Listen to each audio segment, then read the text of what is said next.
오늘 설교의 제목은 마음에 닿는 위로입니다.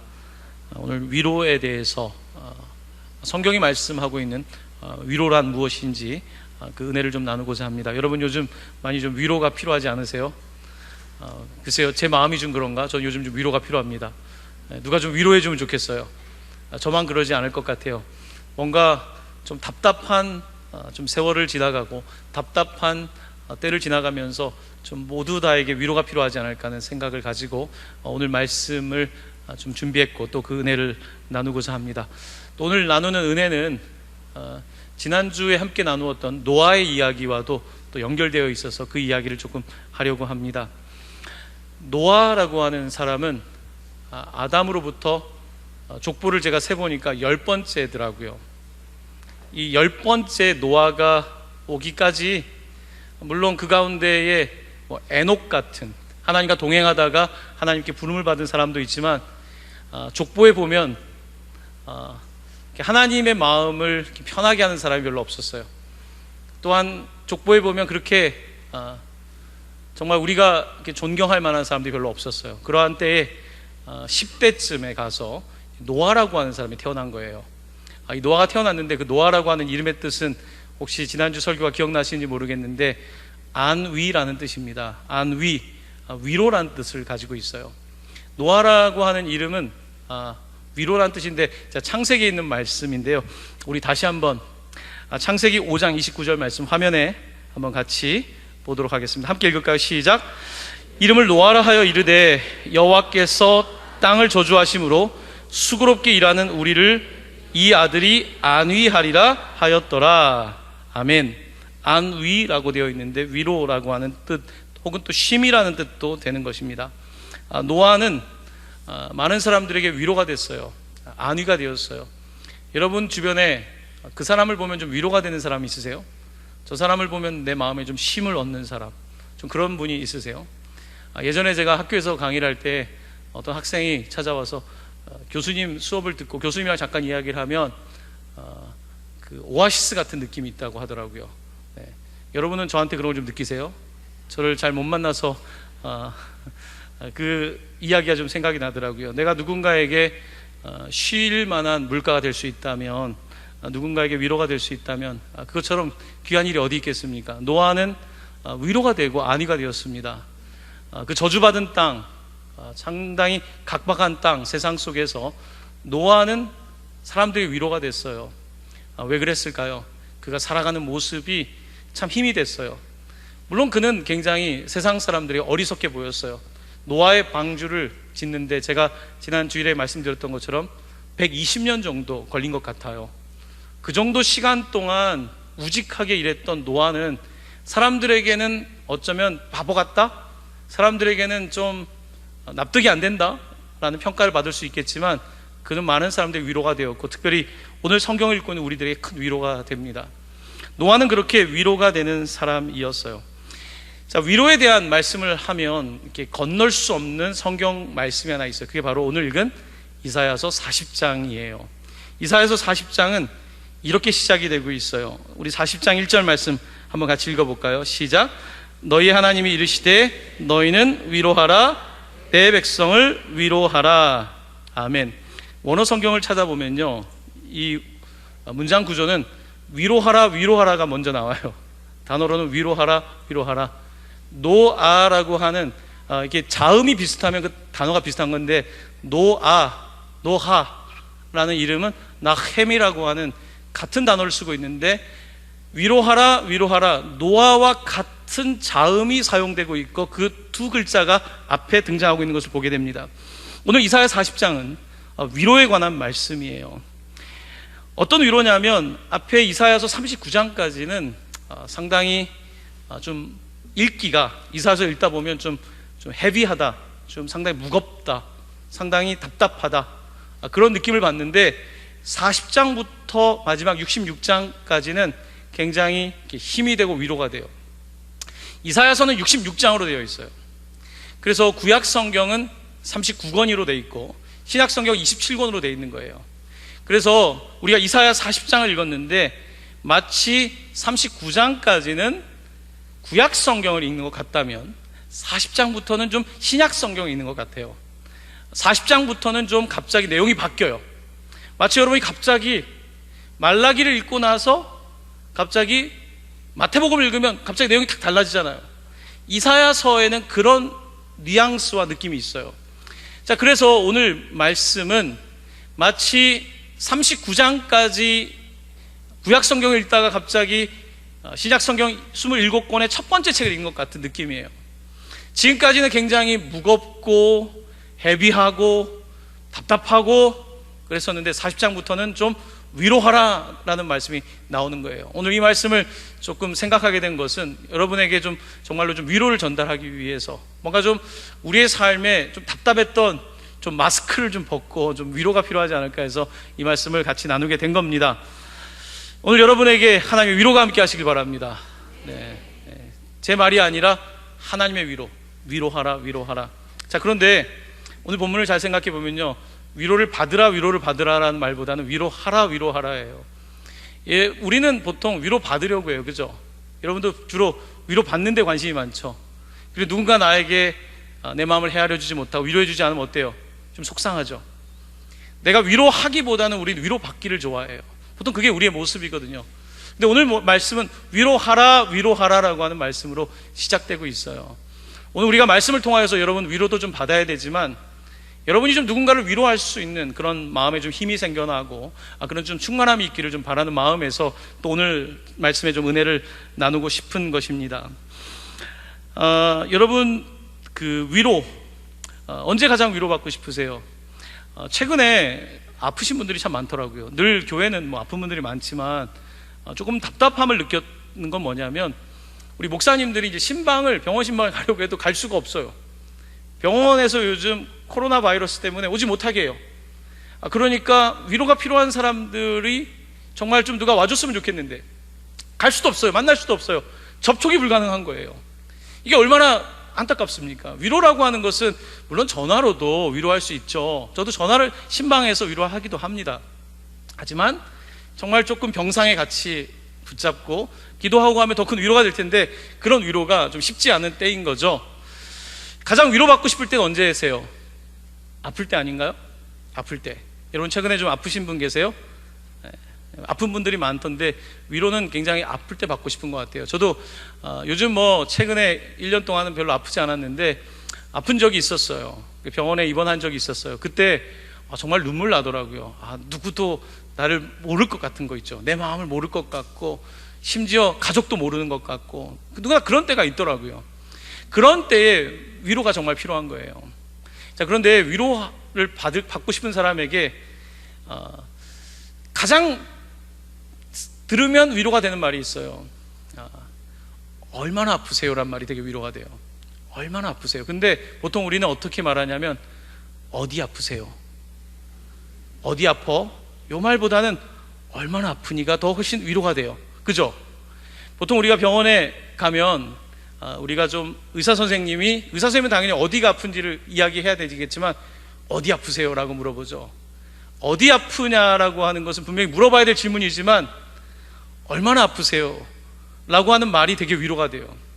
혹시 여기 병원에 근무하는 분들이 있다면 어디 아프세요? 라고 하는 말도 좋지만 얼마나 아프세요? 라고 말하면 큰 위로가 돼요. 보통 부부 사이 어때요? 아프다 그러면 어디 아파? 이러잖아요. 어디 아파는 별로 위로가 안 돼요. 많이 아프지? 얼마나 아파? 라고 말하면 위로가 되는 거예요. 우리는 그 같은 말이지만 그 상대방의 마음을 헤아릴 때 쓰는 표현과 또한 나 중심의 표현 사이에 차이가 있는 거예요.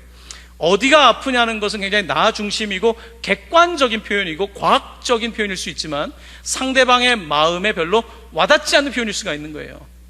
그래서 얼마나 아프냐, 많이 아프지, 이런 표현이 더 와닿는 거죠. 여러분 한번 연습을 좀 해볼게요. 옆에 있는 분들 보시면서 뭐 다 아픈 건 아니지만 많이 얼마나 아프세요 한번 해볼까요? 분명히 어딘간 아플 테니까 한번 옆에 있는 분 보시면서 얼마나 아프세요 한번 해보세요. 멀쩡해 보여도 다 어딘가 아프거든요. 지금 마음의 한 구석도 아프고 지금 하다못해 두통이라도 있는 거 아닙니까? 그죠? 얼마나 아프세요? 이게 굉장히 신비한 이야기더라고요. 얼마나 아프세요라고 하는 이 표현이 상당히 큰 위로가 되더라고요. 특별히 가까운 부부 사이인 분들은 더더욱 간에 얼마나 아프냐는 말을 해야 돼요. 의사도 아니면서 다들 어디 아프고 뭐 줄줄줄 이야기하잖아요. 제가 이제 미국 병원에서 이제 상담 훈련을 받을 때 이제 처음에는 잘 모르니까 저도 어디가 아프세요라고 하는 말을 환자들에게 물어봤단 말이에요. 그런데 상담 선생님께서, 교수님께서 어디가 아픈지가 그게 중요한 게 아니라는 거예요. 그게 아니라 얼마나 아픈지에 대해서 더 목회자는 거기에 더 초점을 맞춰야 된다는 거예요. 그때 그 교육을 받으면서 그런 거구나. 근데 나는 굉장히 의사도 아니고 뭣도 모르면서 괜히 어디가 아픈지 물어보고 있는 저 자신을 보게 됐어요. 그래서 얼마나 아픈지에 대해서 우리가 말할 수 있다면 상대방에게 위로가 되겠죠. 하나님께서는 우리에게 어디가 아프냐라고 물어보기도 하지만요, 얼마나 아프냐에 대해서 물어보시는 분이세요. 성경을 읽어보면 예수님께서 의사로서 많은 사람을 고쳐주시죠. 어디가 아프냐라고 하는데도 관심이 있죠, 예수님이. 그렇지만 예수님의 사람을 낫게 하는 근본적인 그 긍휼함, 사람을 치유하는 그 근본적인 힘은 어디냐라고 하는 질문보다는 얼마나 아픈지에 대한 깊은 공감과 얼마나 아픈지에 대한 그 마음을 가지고 함께 위로하고 기도하고 하나님의 치유를 바랄 때에 그때 그 사람에게 놀라운 기적이 나타나는 걸 보게 되는 거예요. 기적이라고 하는 것은 먼 데 있는 게 아닙니다. 기적은 굉장히 똑똑한 사람들의 어떤 만들어가는 것이 아니라 정말 진심 어리게 기도하는 사람들, 진심 어리게 위로하는 사람들, 진심 어리게 서로를 위하여서 이렇게 살아가는 사람들에게 나타나는 하나님이 주시는 그런 은총이거든요. 그런 의미에서는 오늘 우리가 조금 더 우리의 삶에 좀 더 깊이를 좀 더 더해가야 되는 그런 부분이 있다라고 생각을 합니다. 제가 그 마음속에 그분이랑 제가 개인적으로 아는 건 아니지만 그 미국의 병원에 있을 때 저에게 기억이 나는 의사가 있어요. 이제 암 진단을 받고 이제 상당히 고통스럽죠, 그런 진단을 받을 때. 근데 그때 이 의사 선생님이 퇴근 시간인데 안 가는 거예요. 병상에 이제 저는 같이 이렇게 있고 가족들과 이야기를 나누는데 1시간을 있었던 것 같아요. 그분이 1시간 있으면서 떠나지 못하는 거예요, 이 의사 선생님이. 그러면서 그들과 함께 이야기를 듣고, 근데 어디가 아프냐는 게 아니라 그분이 얼마나 아픈지에 대해서 이해를 하니까 이게 그들에게 굉장히 위로와 힘이 되는 걸 보게 되었어요. 저렇게 누군가를 고친다는 건 저런 거구나, 누군가에게 어떤 치유자가 된다는 것은 그런 것이구나라고 하는 것을 저에게 몸소 가르쳐줬던 그분에 대한 기억이 여전히 남아 있습니다. 오늘 본문 말씀은 그 위로하라는 거예요. 억압과 고통 속에 있는 이스라엘 백성을 향해서 하나님께서 이제 구원의 메시지를 주시면서 위로하라, 위로하라, 이제는 내 백성을 위로하라고 말씀하고 있는 거예요. 자, 그러면서 오늘 본문 말씀 위로하라고 하신 다음에 2절 말씀 여러분 같이 볼까요? 2절 말씀 저랑 한번 같이 읽어볼게요. 시작. 너희는 예루살렘의 마음에 닿도록 말하며 그것에게 외치라. 그 노역의 때가 끝났고 그 죄악이 사함을 받았느니라. 그의 모든 죄로 말미암아 여호와의 손에서 벌을 배나 받았느니라 할지니라 하시니라. 아멘. 2절 말씀 보시면 위로하라고 한 다음에 뭐라고 되어 있냐면 예루살렘의 마음에 닿도록 말하래요. 위로라고 하는 것은 마음에 닿게 말하는 거예요. 그냥 형식적으로 말하는 게 아니에요. 어디 아파? 그냥 이렇게 물어보는 게 아니라 마음에 닿도록 말하는 게 위로인 거예요. 자, 오늘 하나님께서는 위로하라, 내 백성을 위로하라고 하시면서 예루살렘의 마음에 닿도록 하라는 거예요. 접촉이 일어나게끔 하라는 거예요. 이 접촉이 결국은 위로인데 마음에 닿도록 말하라. 그리고 그것에게 외쳐라. 예루살렘을 향해서 그동안 고통당하고 있고 이렇게 다 무너진 성읍이 되어버린, 그래서 도무지 위로도 없고 슬픔밖에 없는 이 도성인 예루살렘에 닿도록, 그 마음에 닿도록 외치라고 말씀하면서 뭐라고 말씀하시냐면 이렇게 하시는 거예요.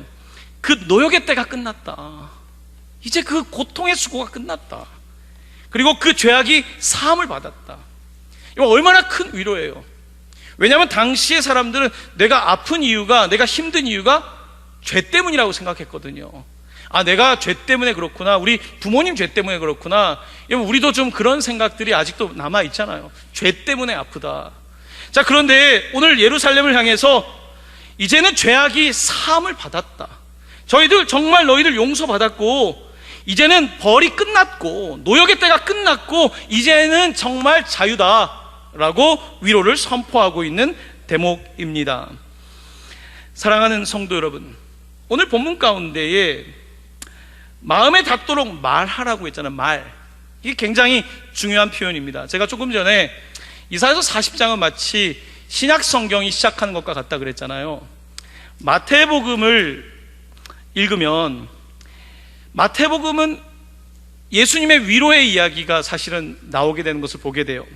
제가 여러분들과 그것을 다 읽을 수는 없지만 마태복음 1장 23절은 이렇게 기록하고 있어요. 그는 우리와 함께 하시는 임마누엘이다. 우리와 함께하는, 우리와 함께 닿는, 이거 닿는 분이라는 거예요. 그가 우리와 함께 하신다고 표현하고 있는 거예요. 자, 예수님이 얼만큼 우리에게 닿으려고 하시냐면 말씀이 육신이 되어서 우리 가운데 오셨잖아요.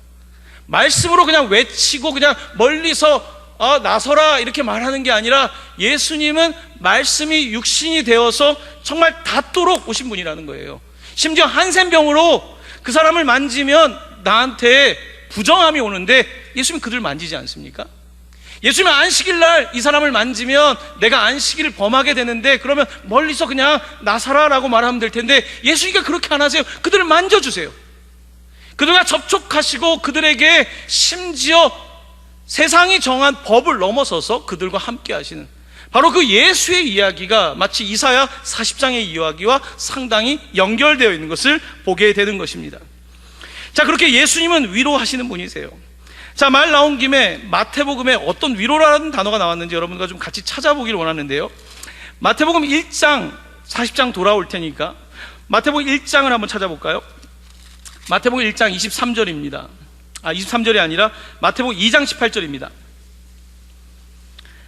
마태복음 2장 18절 말씀, 우리 같이 17절 18절을 같이 읽을게요. 시작. 이에 선지자 예레미야를 통하여 말씀하신 바 라마에서 슬퍼하며 크게 통곡하는 소리가 들리니 라헬이 그 자식을 위하여 애곡하는 것이라. 그가 자식이 없으므로 위로받기를 거절하였도다 함이 이루어졌느니라. 아멘. 여기 위로라는 단어가 나오죠. 자, 마태복음은 지금 라헬이란 여자가 애가 없잖아요. 야곱의 부인이 애가 없어서, 그 당시에 애가 없는 것은 너무 고통스러운 거예요. 그래서 내가 위로받기를 거절한다는 그런 이야기가 인용되면서 예레미야를 인용해서 당시 예수님이 오기 전의 상황이 얼만큼 위로가 필요했는지, 마치 라헬처럼 아이가 없는 엄마의 심정처럼 뭔가 생명이 없는, 당시 예수님이 오실 때 그 시대가 마치 생명이 없는 라헬에게 자녀가 없는 것처럼 그와 같은 고통과 애통함이 있을 때에 바로 그 이야기, 그래서 위로받는 것조차 거절하는, 위로도 싫을 정도로 내가 고통스러운 거예요. 여러분, 사람 만나기 싫은 거예요. 누가 찾아온다고 하기도 싫을 정도로 그런 시대, 그런 분위기, 오늘 그 말씀을 인용하면서 마태복음은 우리에게 이 위로라고 하는 이사야 40장을 마태복음과 연결시키고 있는 걸 보게 되는 거예요. 바로 이것이 성경에서 발견하는 흥미로운 부분인 겁니다. 자, 이렇게 주님께서는 이제 이렇게 위로를 해주시기 위해 오셨는데요. 자, 이제 여러분들과 함께 다시 돌아가서 조금 있다가 마태복음은 다시 올 텐데 이사야서 40장 3절로 5절까지 말씀. 자, 그러면 위로에 대한 조금 더 구체적인 내용은 어떤 것인지 40장 3절로 5절까지 같이 봉독합니다. 외치는 자의 소리여 이르되 너희는 광야에서 여호와의 길을 예비하라. 사막에서 우리 하나님의 대로를 평탄하게 하라. 골짜기마다 도두어지며 산마다 언덕마다 낮아지며 고르지 아니한 것이 평탄하게 되며 험한 곳이 평지가 될 것이라. 여호와의 영광이 나타나고 모든 육체가 그것을 함께 보리라. 이는 여호와의 입이 말씀하셨느니라. 아멘. 아멘. 자, 이제 위로를 받으라고 하시면서 우리를 어떤 이미지로 옮기고 있냐면 광야로 이끌고 있어요. 광야, 여러분 광야 가보셨습니까? 사막에 광야에 가서 그곳에서 길을 예비하라는 거예요. 광야에는 길이 잘 안 보이죠. 광야에서 길을 예비하라. 사막에 길이 안 보이잖아요. 사막에서 대로를 평탄하게 하라 라고 말씀하시면서 지금 위로가 필요한, 지금까지 우리의 삶의 광야와 우리의 삶의 사막 가운데 위로를 선포하고 이제는 놀라운 일이 벌어지는데, 그곳에 아무 생명도 없을 것 같은 그 광야와 사막에 길이 생겨나고 이제 놀라운 생명이 싹트게 되는데, 골짜기는 올라가고 산은 낮아지고 그래서 길이 생겨난다는 겁니다. 바로 오늘 본문 말씀은 마태복음에서 세례 요한이 인용하는 말씀이에요. 세례 요한이 인용하면서, 오늘 이 말씀을 인용하면서 이제 광야에서 외치는 자의 소리인 세례 요한이 나오는 거예요. 오늘 이 이사야의 이야기를 그대로 마태는 가져오는 거예요. 자, 그래서 위로가 없는 시대, 고통의 시대, 정말로 위로받기를 거절할 정도로 어려웠던 시대에 그 광야와 사막에서 세례 요한이 등장하면서 뭐라고 말합니까? 이제는 주님 오시니까 그 길을 예비하라, 이렇게 선언하고 있는 것입니다. 바로 그 위로자를 얘기하는 거예요. 오늘 본문은 우리에게 신약 성경, 구약 성경을 읽고 있지만 마치 예수의 이야기를 보고 있는 것처럼 착각을 하게 하는 것입니다. 여러분, 우리의 삶도 광야가 있습니다. 우리의 삶에도 사막이 있습니다. 우리에게 그래서 길이 없어 보일 때가 있어요. 도무지 길이 없어요. 위로도 없고 길도 안 보이고. 자, 그런데 오늘 이사야 40장은 그와 같은 곳에 길이 열린다는 거예요. 또한 마태는 그 길이 누구냐? 바로 예수 그리스도이심을, 길이요 진리요 생명 되신 예수 그리스도이심을 우리에게 선언하고 있는 것입니다. 그러므로 그 예수가 우리에게 참 위로자가 되는 거예요. 자, 계속 위로의 이야기는 어디로 가냐면 마태복음 5장에 가면 산상수훈이 있습니다. 산상수훈에 이런 말씀이 있죠. 애통하는 자는 복이 있나니 그들이 위로를 받을 것이며. 위로의 이야기가 또 등장해요. 아까 저희가 2장을 읽었는데 가면 또 위로의 이야기가 등장해요. 자, 그런데 이렇게 예수님께서 위로를, 애통하는 자는 복이 있다, 그들이 위로를 받을 것이라고 할 때에요, 그 앞장에는 어떤 얘기가 나오냐면요, 광야 이야기가 나와요. 지금 우리 광야 사막 이야기 들었잖아요. 아까 세례 요한이 광야에서 외쳤잖아요. 그 다음 예수님도 광야에 가요. 바로 사단에게 이끌려서 성령에게 이끌려서 사단에게 시험을 받죠. 성령에 이끌려서 사단에게 시험을 받는데 그가 광야에 있어요. 광야에서 40일 동안 줄이고 어마어마한 시험을 당해요. 그가 위로를 받을 데가 없는 거예요. 아니, 하나님의 아들도 위로가 필요하잖아요. 이게 무슨 일입니까? 아무도 위로해 주지 않는 그 광야에서 예수님은 그 세월을 보내요. 그러고 나서 그 시험이 끝난 다음에 이제 사람들에게 입을 열어서 하나님의 말씀을 전파하는데, 애통하는 자는 복이 있나니 저희가 위로를 받을 거다.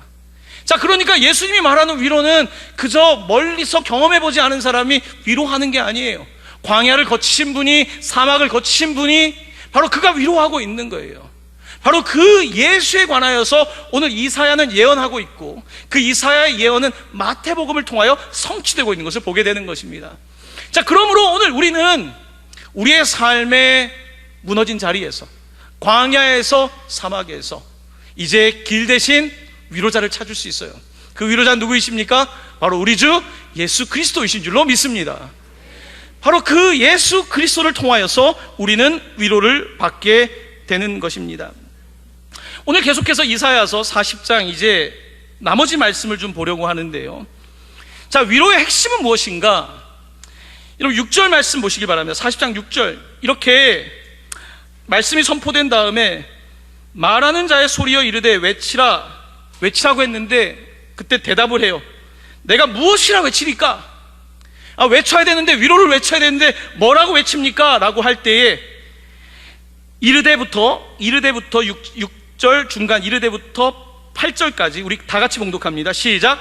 이르되 모든 육체는 풀이요 그의 모든 아름다움은 들의 꽃과 같으니 풀은 마르고 꽃이 시듬은 여호와의 기운이 그 위에 불미라.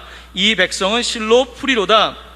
풀은 마르고 꽃은 시드나 우리 하나님의 말씀은 영원히 서리라 하라. 아멘. 무엇이 위로입니까? 풀이 위로입니까? 아니죠. 뭐가 위로입니까? 꽃이 위로입니까? 아니죠. 풀과 꽃은 어떤다고요? 시든다는 것입니다. 바로 하나님의 기운에 의해서 금방 날아간다는 거예요.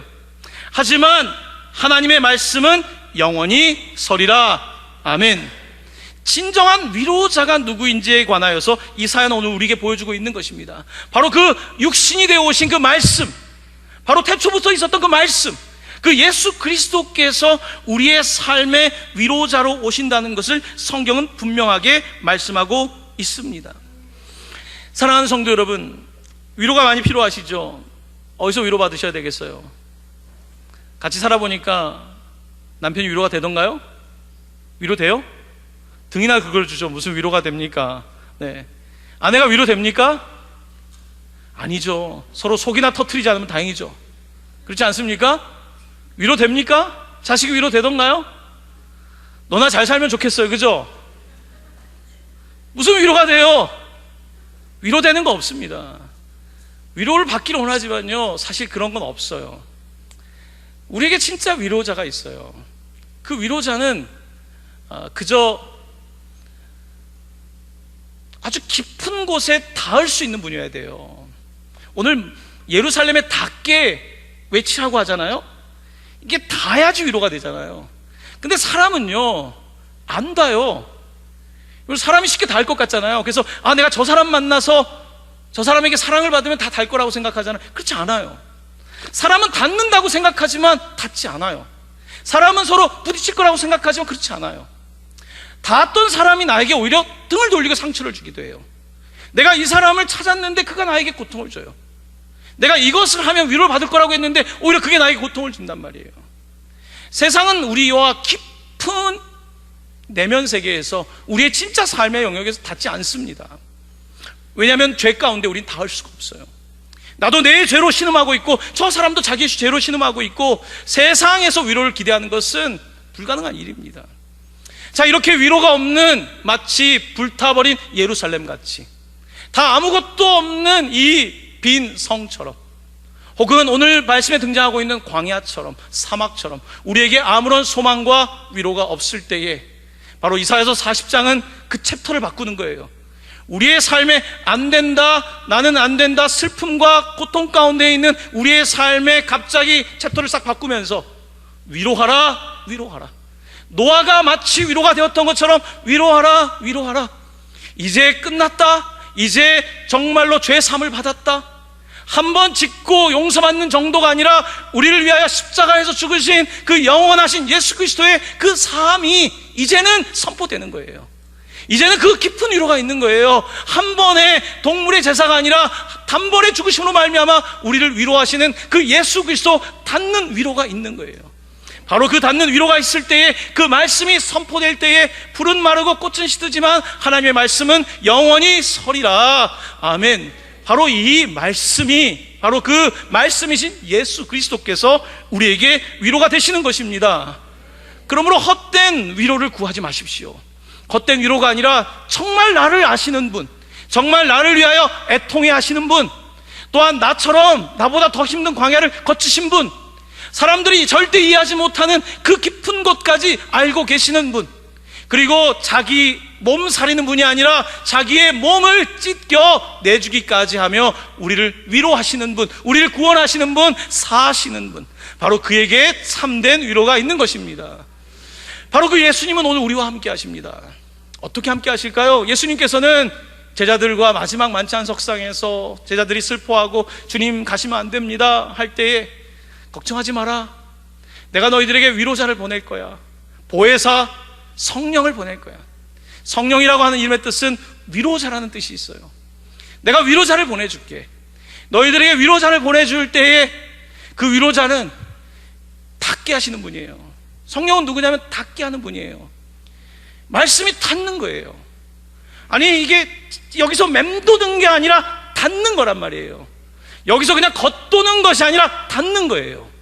바로 이 닿게 하시는 분이 바로 성령님이세요.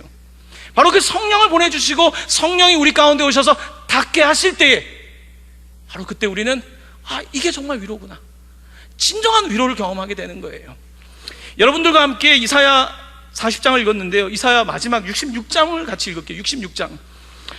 이사야 66장에는 또 위로란 이야기가 멋지게 등장하고 있습니다. 오늘 이 말씀이 여러분에게 위로가 되길 원하는데요, 이사야서 66장 10절로 14절까지입니다. 10절로 14절가 조금 긴데 우리 여기 위로란 단어에 집중해서 10절로 14절까지 같이 한 목소리로 봉독합니다. 시작. 예루살렘을 사랑하는 자들이여 다 그 성읍과 함께 기뻐하라. 다 그 성읍과 함께 즐거워하라. 그 성을 위하여 슬퍼하는 자들이여 다 그 성의 기쁨으로 말미암아 그 성과 함께 기뻐하라. 너희가 젖을 빠는 것 같이 그 위로하는 품에서 만족하겠고 젖을 넉넉이 빤 것 같이 그 영광의 풍성함으로 말미암아 즐거워하리라. 여호와께서 이와 같이 말씀하시되 보라 내가 그에게 평강을 강같이 그에게 문 나라의 영광을 넘치는 시내같이 주리니 너희가 그 성읍의 젖을 빨 것이며 너희가 옆에 안기며 그 무릎에서 놀 것이라. 어머니가 자식을 위로함같이 내가 너희를 위로할 것인즉 너희가 예루살렘에서 위로를 받으리니 너희가 이를 보고 마음이 기뻐서 너희 뼈가 연한 풀의 무성함 같으리라. 여호와의 손은 그의 종들에게 나타나겠고 그의 진노는 그의 원수에게 더하리라. 아멘. 아멘. 여러분 위로가 되십니까? 얼마나 큰 위로가 됩니까? 여러분 젖을 빠는 그 배고팠던 정말 불안했던 이 아이가 엄마의 젖을 겨우 빠는 게 아니라 넉넉히 빠는 위로, 바로 그 예루살렘, 무너진 예루살렘, 우리의 가장 중심되는 그 삶의 그 영역에서 이제는 젖을 빠는 것 같은 위로가 넘쳐날 것이다. 너희가 마치 내 무릎에서 젖을 빠는 아이처럼 내가 너와 함께하고 충분히 젖을 먹이겠다 말씀하고 있는 거 아닙니까? 얼마나 큰 위로입니까? 이사야서 66장은 마치 성경 66권의 마지막처럼 66번째 이 장은 우리에게 놀라운 약속, 성취, 또한 이런 위로, 누구도 우리 가운데 여러분 눈물을 닦아줄 사람이 없지 않습니까? 하지만 마치 요한계시록에 있는 말씀처럼 더 이상 슬픔도 없고 더 이상 근심도 없고 누구도 눈물 없는 것 같은 그와 같은 위로의 말씀이 마치 성경 마지막 66권에 있는 그 책처럼 오늘 이사야 66장은 펼쳐지고 있는 거예요. 놀라운 말씀입니다. 이 말씀을 읽고 위로받지 못하는 사람이라면 아마 너무 큰 슬픔 가운데 있던지 아니면 정말 주님에 대해서 너무 거절하는 마음이 있는 분일 거예요. 하지만 오늘 본문 말씀은 모든 만민에게, 여기 있는 분들뿐만 아니라 모든 만민에게 이게 선포되는 말씀이에요. 중국에 있는 사람들에게, 고통당하는 사람들에게, 소망이 없는 열방에 있는 사람들에게 이 말씀은 모두 위로되는 말씀인 거예요. 사랑하는 성도 여러분, 오늘 이 말씀이 여러분의 말씀 되기를 간절히 축원합니다. 이 말씀으로 위로받으시길 바랍니다. 위로만 받지 마시고 여러분이 위로하는 자가 되셔서 세상에 나아가셔서 위로하십시오. 세상에 나아가 사람들에게 정말 눈물을 닦아주고 사람들에게 위로의 말을 하고 사람들을 격려하고, 어디 아프냐라고 묻지 말고 뭐라고요? 얼마나 아프냐고 물어보는 여러분 그런 사람들 되시기를 간절히 축원합니다. 오늘 위로의 하나님이 우리와 함께 하시기를, 위로의 성령님이 우리와 함께 하시길 바라며, 오늘 이제 기도하기 전에 여러분들과 함께 마지막 로마서 8장 26절 우리를 위로하시는 성령의 약속에 관하여서 함께, 로마서 8장 26절입니다. 함께 봉독합니다. 시작. 이와 같이 성령도 우리의 연약함을 도우시나니 우리는 마땅히 기도할 바를 알지 못하나 오직 성령이 말할 수 없는 탄식으로 우리를 위하여 친히 간구하시느니라. 아멘. 오늘도 성령 하나님께서 여러분을 위로해 주실 줄로 믿습니다. 아멘. 자, 이 시간 여러분들과 함께 좀 찬양하기를 원하는데요, 오늘 말씀에 구절이 들어가 있는 푸른 마르고 꽃은 시드나 아시죠? 이 찬양은 좀 템포가 있는 찬양인데 제가 오늘 왜 이 찬양을 준비했냐면 요즘 뭔가 좀 힘을 내고 싶어가지고 요즘 좀 더 신나는 찬양을 하고 싶었는데, 여러분 오늘 이 찬양할 때는 너무 슬퍼하지 마시고 이미 챕터를 좀 바꿔서 하나님의 말씀 가운데서 충분하게 그 말씀을 의지하고 찬양할 수 있게 되기를 바랍니다. 함께 박수하며 찬양하겠습니다.